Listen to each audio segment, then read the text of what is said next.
Hello बच्चों, welcome back to commerce clinic. मैं हूं जॉर्ज और आज हम लोग चैप्टर 2 के लास्ट यूनिट जो कि है इंश्योरेंस एजेंट वो पढ़ने जा रहे हैं। तो सबसे पहले हम लोग को ये चैप्टर में क्या पढ़ना होगा कि इंश्योरेंस होता क्या है। इंश्योरेंस क्या होता है? एक टाइप ऑफ कॉन्ट्रैक्ट होता है जो तुम्हारे एक इंश्योरेंस कंपनी और जो इंश्योरेंस का बायर है, जो इंश्योर्ड होगा इसमें, उन दोनों के बीच में एक कॉन्ट्रैक्ट होता है जिसमें इंश्योरेंस कंपनी प्रॉमिस करता है इंश्योर्ड को, जिसने इंश्योरेंस पॉलिसी खरीदा है, उसको प्रॉमिस करता है एक specified financial loss. Specified financial loss याद रखना कि कॉन्ट्रैक्ट में स्पेसिफाई करना होगा, इतना इतना लॉस ही हम लोग बियर करेंगे इंश्योरेंस कंपनी। तो वो वाला लॉस क्या करेगा? इंश्योरेंस कंपनी बोलेगा कि ये अगर लॉस हो गया तुम्हारा इंश्योर्ड को, कि ये अगर लॉस हो गया तुम्हारा, तो भरपाई हम लोग कर देंगे for a regular payment of premium. तुम्हारा कोई रिश्तेदार नहीं है इंश्योरेंस कंपनी जो फ्री में तुमको तुम्हारा ये लॉस भरपाई कर देगा अगर तुम्हारा लॉस हो गया। उन लोग को रेगुलरली तुमको एक पैसा देते रहना होगा, तुम्हारा लॉस नहीं होने से भी उन लोग को पैसा देते रहना होगा। वो क्या होगा? प्रीमियम। तो इंश्योरेंस क्या होता है? It is a legal contract between two parties. क्या क्या पार्टी होगा? द इंश्योरर जो कि है insurance company, and the insured जो कि है पर्सन और एंटिटी जो इंश्योरेंस पॉलिसी को ले रहा है। जिसमें इंश्योरर क्या करता है? प्रॉमिस करता है टू क्या? कंपेंसेट मतलब भरपाई करना, the insure to compensate the insured मतलब जो इंश्योरेंस खरीदा है उसको भरपाई देना। किसका? For a specified financial loss. किसके एक्सचेंज में? जब वो इंश्योर रेगुलर पेमेंट करे इंश्योरेंस कंपनी को एक प्रीमियम। तुम्हारा अगर लॉस नहीं भी होता है तब भी तुमको ये प्रीमियम देते रहना होगा, ताकि जिस दिन लॉस होगा उस दिन आके तुम्हारा इंश्योरेंस कंपनी तुमको बचा सके, लॉस तुम्हारा भरपाई कर सके। तो इंश्योरेंस मेनली तुम्हारा ज्यादा बिग लॉस होने से बचने के लिए लेना पड़ता है, ताकि तुम्हारा जो रिस्क है, लॉस हो गया तो तुम्हारा खुद का पैसा जाएगा, वो रिस्क किसको ट्रांसफर कर दे? तो इंश्योरेंस कंपनी को ट्रांसफर कर दे। तो ये सबसे सिंपल एग्जांपल हो गया। तुम जब गाड़ी खरीदते हो तुमको इंश्योरेंस लेना पड़ता है। इंश्योरेंस बिना लेके तुम्हारा गाड़ी रजिस्टर नहीं होता है, क्योंकि अगर बाई चांस तुम्हारा गाड़ी से किसी का एक्सीडेंट हो जाता है तो उसका लॉस कौन देगा? तुमको। तुमको तो तुम्हारा अगर चाचा विधायक नहीं है तो तुमको प्रॉब्लम हो जाएगा। चाचा विधायक है तो प्रॉब्लम नहीं है, तुम मैनेज कर सकते हो, कितना भी पैसा है तुम डाल सकते हो। लेकिन अगर तुम्हारा चाचा विधायक नहीं है तब तुम्हारा प्रॉब्लम हो जाएगा। तब तुमको कौन बचाने आएगा? Insurance company. इंश्योरेंस कंपनी का काम क्या होता है? तुमको जो प्रॉब्लम में फेस कर रहे हो, तुमने जो लॉस कर दिया है वो लॉस कौन भरपाई कर देगा? इंश्योरेंस कंपनी आके भरपाई कर देगा। सब्जेक्ट टू कि तुमने कुछ भी गलत काम नहीं किया, तुमने ड्रिंक एंड ड्राइव नहीं किया, तुमने कुछ भी मतलब इंटॉक्सिकेट होकर तुमने नहीं चलाई गाड़ी, तो तुम्हारा गलती की वजह से तुम्हारा एक्सीडेंट अगर हो गया है तो तुमको भरना होगा। अगर तुम्हारा गलती नहीं था, किसी और का गलती था और तुम्हारा एक्सीडेंट हो गया और कोई मर गया, तब क्या हो जाएगा? तुम्हारा इंश्योरेंस कंपनी आगे तुमको बचा लेगा और फाइनेंशियल लॉस से तुमको रोक लेगा। चार टर्म है जो हम लोग को समझना होगा। अब इंश्योरर क्या है, इंश्योर्ड क्या है, पॉलिसी क्या है, प्रीमियम क्या है। इंश्योरर जो कंपनी इंश्योरेंस पॉलिसी इशू करता है, जो बोलता है कि मैं तुम्हारा भरपाई कर दूंगा, मतलब ये कवरेज करता है, मतलब कवर करता है तुमको, वो रिस्क अपने ऊपर ले लेता है, ये होगा इंश्योरर। इंश्योर्ड मतलब जिसने वो इंश्योरेंस पॉलिसी खरीदा है। पॉलिसी जो रिटर्न कॉन्ट्रैक्ट हो गया, इंश्योरेंस कॉन्ट्रैक्ट हो गया, जिसमें लिखा हुआ रहता है क्या लॉस होने से क्या भरपाई होगा, कितना भरपाई तक होगा, ये सब जहां लिखा रहता है, जितना तुम्हारा प्रीमियम होगा वो सब लिखा हुआ रहता है, वो हो गया तुम्हारा पॉलिसी। प्रीमियम हो गया फिक्स्ड अमाउंट ऑफ मनी जो तुमको पे करना होता है इंश्योरर को for at a regular interval, देते रहना होगा, क्योंकि तुम्हारा जो फाइनेंशियल लॉस हो सकता है वो अनसर्टेन है, हो भी सकता है नहीं भी हो सकता है। तो अगर हो गया तो ही तुमको बचाएगा, अगर नहीं हुआ तो तुमको प्रीमियम देते ही रहना होगा, प्रीमियम तुम्हारा वो लौटा के नहीं देगा। अब आते इंश्योरेंस रेगुलेटर। इंडिया में इंश्योरेंस एक्स इंश्योरेंस पॉलिसी सबको, इंश्योरेंस एजेंट को, इंश्योरेंस कंपनी सबको रेगुलेट कौन कर रहा है? वो कर रहा है तुम्हारा IRDAI। इसका फुल फॉर्म क्या है? Insurance regulatory and development authority of India. याद रखना ये वाला चीज, IRDAI इसका फुल फॉर्म। IRDAI का रोल क्या है? is the main government body that regulates, promotes the insurance and reinsurance industries in India.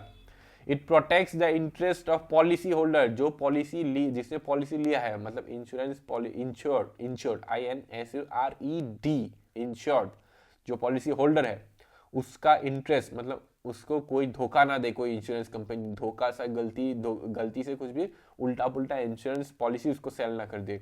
ये सब कौन ध्यान रखता है? IRDAI, and ensures the orderly growth of the insurance sector. Insurance sector जो है वो बड़ा होते जाए इंडिया में, वो सब कौन देखता है? IRDAI। इसमें तुमको ध्यान में रखना होगा इंश्योरेंस और री इंश्योरेंस इंडस्ट्री। री इंश्योरेंस इंडस्ट्री थोड़ा अलग चीज होता है।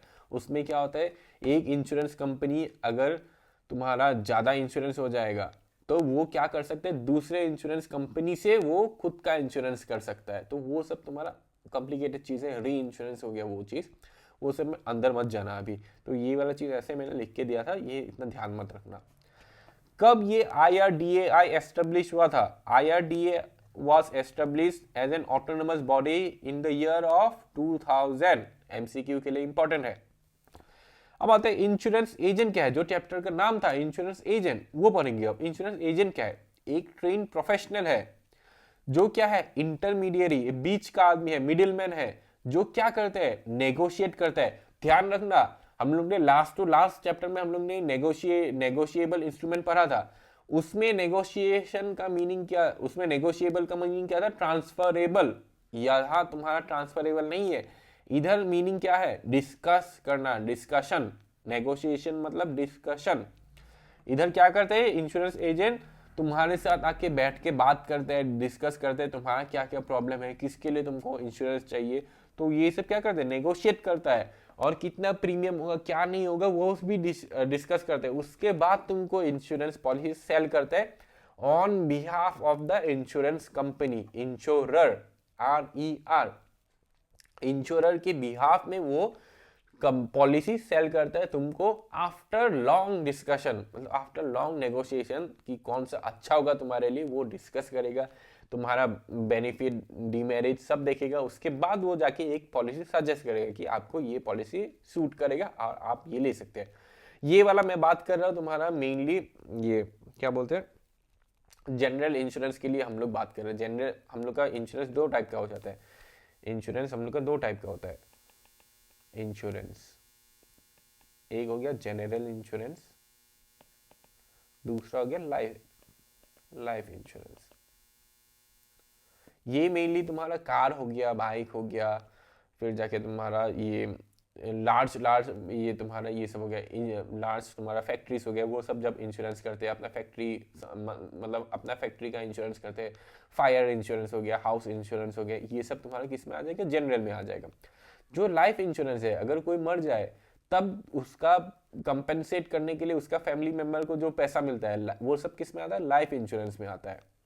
तो ये दो टाइप ऑफ इंश्योरेंस रहते हैं। हम लोग ये चैप्टर में मेनली जनरल इंश्योरेंस के बारे में ही बात कर रहे हैं। तो इंश्योरेंस एजेंट क्या होता है, एक प्रोफेशनल होता है जो क्या करता है, इंटरमीडियरी का काम करता है, नेगोशिएटिंग करता है, और इंश्योरेंस पॉलिसी या इंश्योरेंस कॉन्ट्रैक्ट सेल करते हैं on behalf of insurance company. They have expert knowledge of the insurance market. Insurance market के ऊपर, इंश्योरेंस के लॉ के ऊपर, सबके ऊपर उसके पास पूरा नॉलेज रहता है। और वो क्या करता है, which allows them to suggest the most suitable product to the customer. तुम्हारे लिए जो सबसे बेस्ट फिट है वो तुमको सजेस्ट करेगा इंश्योरेंस एजेंट। अब आते हैं functions of insurance agent. Insurance agent का फंक्शन क्या क्या होता है? पहला होता है help you find the right coverage. तुम्हारे नीड के हिसाब से तुमको क्या चाहिए होता है, मतलब कौन सा नीड है तुम्हारे लिए, वो सब वो पूरा सुनता है, तुम्हारा बात एक एक करके सब सुनता है कि तुमको क्या क्या नहीं चाहिए, क्या क्या चाहिए। तो वो सब सुनने के बाद वो जाके तुमको एक सुइटेबल ऑप्शन तुमको सजेस्ट करेगा कि आप ये वाला पॉलिसी लीजिए, ये आपको सबसे बेनिफिट करेगा। ये वाला सबसे पहला फंक्शन हो गया। सेकेंड हो गया assisting with the application process. Insurance policy करने के लिए तुमको बहुत लंबा एप्लीकेशन प्रोसेस चाहिए होगा। तुम्हारा क्या क्या हेल्थ है, हेल्थ हैबिट, सब चीज़ देना होगा तुमको, डॉक्यूमेंटेशन करना होगा, तुम्हारा एड्रेस हो गया, ये सब जितना भी चीज़ है सब फॉर्मेलिटी को फिलअप करने के लिए, सब डॉक्यूमेंट सबमिट करने के लिए, कौन से टाइम में तुमको मेडिकल टेस्ट करवाना है अगर लाइफ इंश्योरेंस ले रहे हो या हेल्थ इंश्योरेंस ले रहे हो, वो सब चीज़ कौन देखता है, इंश्योरेंस एजेंट। वो फंक्शन उसका है कि तुमको A to Z सब काम करवा के दे दे वो। उसके बाद अगर प्रोवाइडिंग सपोर्ट ड्यूरिंग क्लेम, तुमको अगर क्लेम लेना है, मतलब तुमको इंश्योरेंस अगर क्लेम करना है, तुम्हारा गाड़ी का एक्सीडेंट हो गया, अब तुमको इंश्योरेंस से पैसा लेना है, तो ये वाला प्रोसेस इनिशिएट करने के लिए कैसे क्या करना होता है, कहाँ कहाँ जाना होता है, क्या क्या फॉर्मेलिटी करना होता है, वो सब भी कौन हेल्प करके देगा? तुम्हारा इंश्योरेंस एजेंट, जिससे तुमने इंश्योरेंस पॉलिसी बाय किया है। उसके बाद आता है after sale service. A good agent provides continuous service after policy is sold, including sending premium payment reminder, helping with policy updates like changing a nominee, answering any questions the client may have. तुमने policy खरीद लिया, अब तुमको क्या हो गया कि तुमको प्रीमियम पेमेंट करने के लिए रिमाइंडर आ गया, मतलब प्रीमियम पेमेंट करना है, 1 साल हो गया तुमको प्रीमियम देना है नया करके, तो प्रीमियम देने के लिए तुम अगर भूल जाते हो तो याद कौन करवा के देगा? इंश्योरेंस एजेंट, वो उसका काम है। अगर पॉलिसी में कुछ भी अपडेट करना है, तुम्हारा नॉमिनी अपडेट करना है, किस अगर तुम मर जाते हो तो पॉलिसी का पैसा किसके पास जाएगा? तुम्हारे बेटे के पास जाएगा, तुम्हारा ये मम्मी के पास जाएगा, किसके पास जाएगा? वो नॉमिनी होता है लाइफ इंश्योरेंस में, तो वो अगर चेंज करना है तो वो सब प्रोसेस में कौन हेल्प करता है? आफ्टर सेल सर्विस में इंश्योरेंस एजेंट। अगर कुछ भी क्वेश्चन है रिलेटेड टू इंश्योरेंस पॉलिसी या इंश्योरेंस के बारे में कुछ भी जानना है तुमको, वो कौन हेल्प करेगा? Insurance agent. अब आता है qualities of a good insurance agent. एक अच्छा इंश्योरेंस एजेंट होने के लिए क्या क्या क्वालिटी चाहिए तुमको? ऑनेस्टी, तुमको हमेशा ऑनेस्ट होना चाहिए, ऑनेस्ट होना पड़ेगा। Being honest helps win a client's respect and trust, which is crucial for long term business relationship. Insurance agent का जो तुम्हारा कस्टमर होता है उन लोग के साथ एक बिजनेस रिलेशनशिप होता है, मतलब उन लोग को एवरी तुम प्रीमियम पे करते हो तो some part of the insurance premium वो किसके पास जाता है?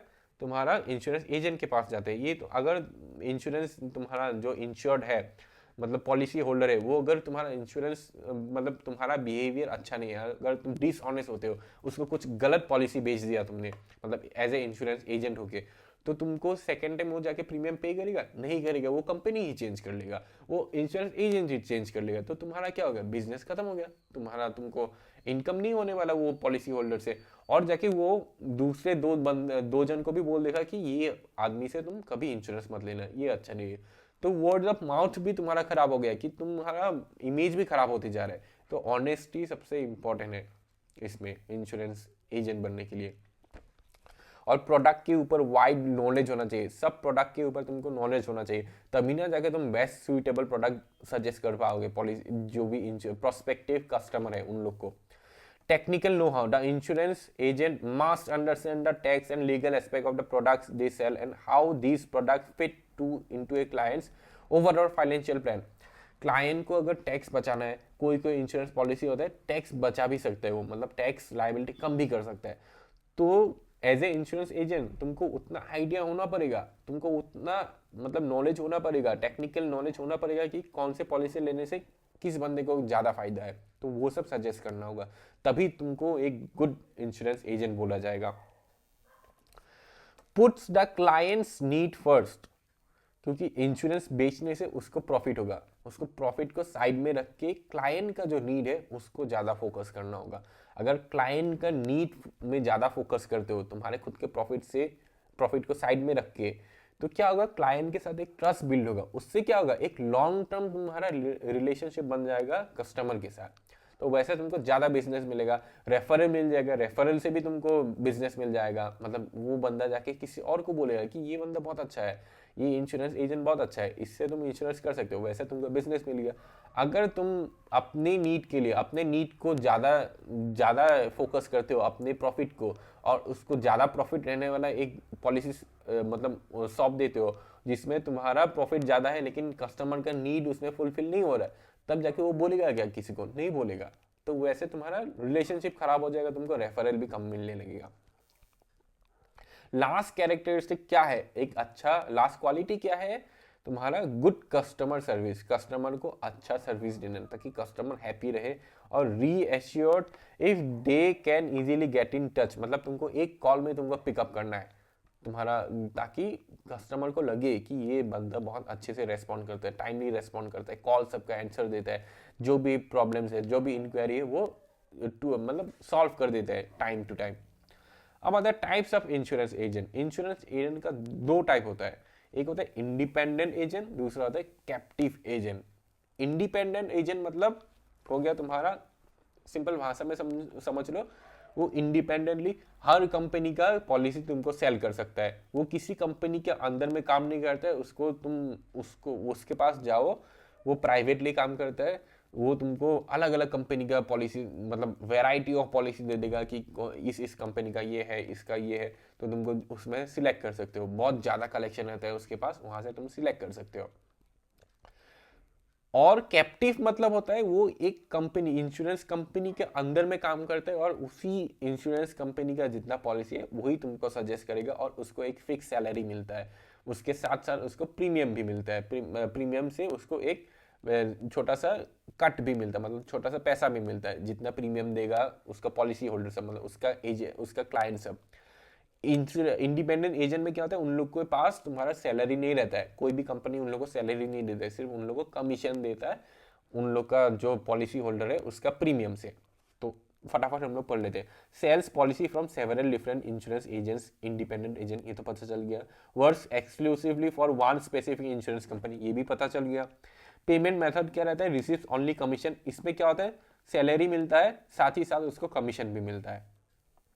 कस्टमर चॉइस, इसमें वाइड एरे ऑफ ऑप्शन रहता है, मतलब ज़्यादा वैरायटी रहता है क्योंकि अलग अलग कंपनी से दे सकता है। इसमें क्या रहता है, कंपल्सरीली लिमिटेड तुम्हारा ऑप्शन रहता है क्योंकि एक ही कंपनी के अंदर में काम करते हैं, उसमें जितना पॉलिसी का वेरिएशन है उतना ही वो सजेस्ट कर सकता है। प्रोडक्ट नॉलेज, इसमें ज़्यादा प्रोडक्ट है तो उसको मार्केट के बारे में पूरा पता रहता है, लेकिन उसका स्पेसिफिक एकदम इन डेप्थ डिटेल पता नहीं रहता है हर एक पॉलिसी का। इसमें क्या रहता है, इन डेप्थ एक्सपर्ट नॉलेज रहता है क्योंकि वो एक ही कंपनी के अंदर में काम करते हैं, एक ही कंपनी का जितना भी पॉलिसी है उसके सब पॉलिसी का उसका इन डेप्थ नॉलेज रहता है। इसमें ओवरऑल नॉलेज रहता है, मार्केट का ओवरऑल नॉलेज रहता है, कौन सा कंपनी में क्या क्या ओवरऑल प्रॉब्लम्स है, क्या क्या ओवरऑल बेनिफिट है ये पॉलिसी लेने से, ये पॉलिसी नहीं लेने से, ये तुमको मिल जाएगा। इसमें इन डेप्थ मिलेगा कैप्टिव में, इसमें क्या मिलेगा, ब्रॉड नॉलेज रहता है, इसमें इन डेप्थ नहीं रहता है। Attachment, not attach to any specific company, इसमें डेडिकेटेड कंपनी का एम्प्लॉय रहता है, वो एज ए एम्प्लॉय। अब आते हैं employment opportunities in the broader finance sector. Finance sector में तुम्हारा क्या क्या अपॉर्चुनिटीज हो सकता है, तुम क्या क्या जॉब कर सकते हो या क्या क्या तुम क्या क्या स्कोप है तुम्हारा फाइनेंशियल सेक्टर, फाइनेंस सेक्टर में। As a background in commerce and finance opens up many career avenues, बहुत सारा कैरियर मिल जाता है फाइनेंस सेक्टर में। पहला हो गया इन्वेस्टमेंट बैंकर, तुम क्लाइंट को क्या हेल्प कर सकते हो, to raise finance their activities and grow their business. अगर तुमको सोर्सेस ऑफ फाइनेंस अच्छे से समझ में आ गया तो तुम उसमें, अगर तुमको एक्सपर्ट हो जाते हो सोर्सेस ऑफ फाइनेंस सिलेक्ट करने के लिए, सिलेक्ट करने में कहाँ से तुमको फाइनेंस सिलेक्ट करना है, कहाँ से एम्प्लॉय करना है, तो तुम क्या बन सकते हो, एक इन्वेस्टमेंट बैंकर बन सकते हो कि तुम कंपनी सबको हेल्प कर सकते हो फाइनेंस एक्वायर करने के लिए। नेक्स्ट क्या है, corporate financial analyst, works with in a company to help allocate, invest and save the company's money. Company का मनी को इफेक्टिवली तुम अगर मैनेज कर पाते हो तो तुम क्या बन सकते हो, एक कॉर्पोरेट फाइनेंस एनालिस्ट बन सकते हो। कहाँ कंपनी अगर इन्वेस्ट करे तो कंपनी को सबसे ज़्यादा प्रॉफिट होगा, सबसे कम रिस्क लेके, तो वो सब करने से तुमको कॉर्पोरेट फाइनेंशियल एनालिस्ट बना सकता है। अकाउंटेंट बन सकते हो, जो क्या करते हैं, अकाउंटेंट का काम क्या है, maintain and record the flow of money of a company and help them to make financial projection. Accountant मतलब होता है तुम्हारा सिर्फ लिखना ही नहीं कि अकाउंट ही नहीं बनाना है, उसको सजेस्ट भी करना पड़ता है कि इधर इधर तुम्हारा ज़्यादा पैसा जा रहा है, इधर से तुम कट कर सकते हो तुम्हारा एक्सपेंसेस सब, और उधर ज़्यादा डालने से तुमको ज़्यादा बेनिफिट होगा, वो हो गया अकाउंटेंट का काम। कमर्शियल बैंकिंग, जैसे तुम्हारा बैंक टेलर हो गया, लोन ऑफिसर हो गया, ब्रांच मैनेजर हो गया, SBI में ब्रांच मैनेजर सब, वो सब का भी क्या रोल है, फाइनेंस सेक्टर में ही है वो लोग भी, तो कमर्शियल बैंकिंग में भी तुमको जॉब मिल सकता है। प्रोफेशनल कोर्सेज कर सकते हो, जैसे तुम्हारा क्या होगा, CFA certified financial planner, CFP sorry certified financial planner, CWM chartered wealth manager, ये सब तुम कोर्स कर सकते हो, प्रोफेशनल कोर्स कर सकते हो, जिससे तुमको स्पेशलाइज्ड हाई पेइंग कैरियर मिल सकता है, अलग अलग कंपनी में एकदम टॉप लेवल तुमको जॉब मिल सकता है ये सब प्रोफेशनल कोर्स करने से। लास्ट में है कि तुम कैसे एक इंश्योरेंस एजेंट बन सकते हो। पहला है एलिजिबिलिटी, तुमको 18 ईयर से ज़्यादा होना पड़ेगा और पास एटलीस्ट तुमको मतलब एसएसएलसी या मैट्रिक जो बोलते हो वो पास करना होगा, मतलब ये वाला एग्जाम पास करना होगा। मेरा नोट्स ही काम आएगा तुमको ये वाला एग्जाम पास करने के लिए। Training, undergo the mandatory training prescribe bye the IRDAI। जो तुम्हारा मैंडेटरी ट्रेनिंग होता है, IRDAI ट्रेनिंग करवाता है तुमको, वो ट्रेनिंग पास करना होगा। साथ ही साथ IRDAI एक तुमको लाइसेंसिंग एग्जाम ऑर्गेनाइज करवाता है, वो एग्जाम को कंडक्ट करता है, वो एग्जाम को तुमको पास करना होगा। IRDAI जो एग्जाम कंडक्ट करता है। License, upon passing the exam IRDAI तुमको लाइसेंस इशू करेगा तुमको एज ए एजेंट बनने के लिए, और लीगली तुम उसके बाद इंश्योरेंस पॉलिसी सेल कर सकते हो। अब लास्ट क्या है हम लोग का, remuneration of an agent. Agent को रेम्यूनरेशन मतलब पैसा कहाँ से मिलता है, सोर्सेस ऑफ इनकम क्या रहता है, commission. This is the percentage of premium paid by the policy holder. The commission rates are regulated by the IRDAI। IRDAI regulate करता है कि इंश्योरेंस एजेंट को कितना परसेंट कमीशन मिलेगा प्रीमियम से। प्रीमियम अगर 10 लाख रुपीस है कुछ एक बड़ा इंश्योरेंस पॉलिसी का, उसका मान लो 3% कमीशन किसको मिलेगा, ये बंदी को मिलेगा, इंश्योरेंस एजेंट को मिलेगा। वो ही उसका रेम्यूनरेशन है, वही उसका सोर्स ऑफ इनकम है। तो क्या मालूम चला कि इंश्योरेंस एजेंट का मेन सोर्स ऑफ इनकम क्या है, कमीशन। अगर वो कैप्टिव इंश्योरेंस एजेंट है तो उसका क्या होगा, सैलरी साथ ही साथ कमीशन। तो इसी के साथ हम लोग का ये इंश्योरेंस एजेंट वाला चैप्टर खत्म होता है। तो हंसते रहो, पढ़ते रहो और कॉमर्स की दुनिया में आग लगाते रहो। चलो, अगर 1-on-1 तुमको क्लास लेना है मेरे से तो तुम ये नंबर में कांटेक्ट करो, मेरा ये नंबर है। चलो, गुड बाय।